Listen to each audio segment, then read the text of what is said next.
ரொம்ப கௌரவமா இருந்த குடும்பத்துக்கு இந்த மாதிரி ஒரு நிலைமை வரலாமா? போன ஜென்மத்துல யாருக்கு என்ன துரோகத்தை செஞ்சாங்களோ இன்னைக்கு இந்த மாதிரி நிக்கிறாங்க. பொண்ணு பண்ண பாவத்துக்கு ராஜதுரையும் ஒரு மனைவியும் என்ன செய்வாங்க? பொண்ணுக்கு நல்லது கெட்டதை சொல்லி வளர்த்துருக்கணும். பணம் இருந்தா மட்டும் போதுமா? மான மரியாதையை தக்க வச்சுக்க வேணாம்?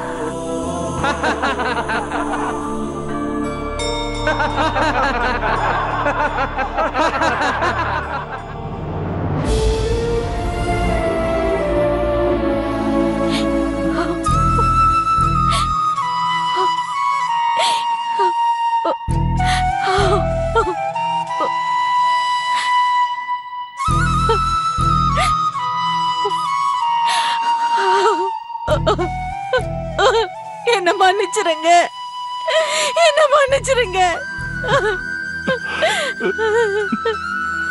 ஒரு கேவலத்தை பொண்ணா பெத்து உங்க கௌரவத்துக்கு மானக்கேடு கொண்டு வந்து நிறுத்திட்டேங்க. கனகா, உனக்கு மட்டும் இல்லம்மா, அந்த பாவத்துல எனக்கும் பங்கு இருக்கு. கனகா, நான் ஒரு முடிவுக்கு வந்துட்டேன். இதுக்கு மேல நாம உயிரோட இருக்க கூடாது. இந்த மானக்கேட்டோட நாம பொழுது விடிஞ்சு பொழுது முடிஞ்சுன்னு வாழவே கூடாது. செத்துடலாம். ஆமாங்க, மானத்துக்கு எடுத்துக்கிட்டு மண்ணனா வாழறத விட உயிரை மாச்சுக்கிட்டு மண்ணோட போறது எவ்வளவோ மரியாதை. நம்ம செத்துடலாங்க. போதுங்க, நாம உயிரோட இருந்தது போதும்.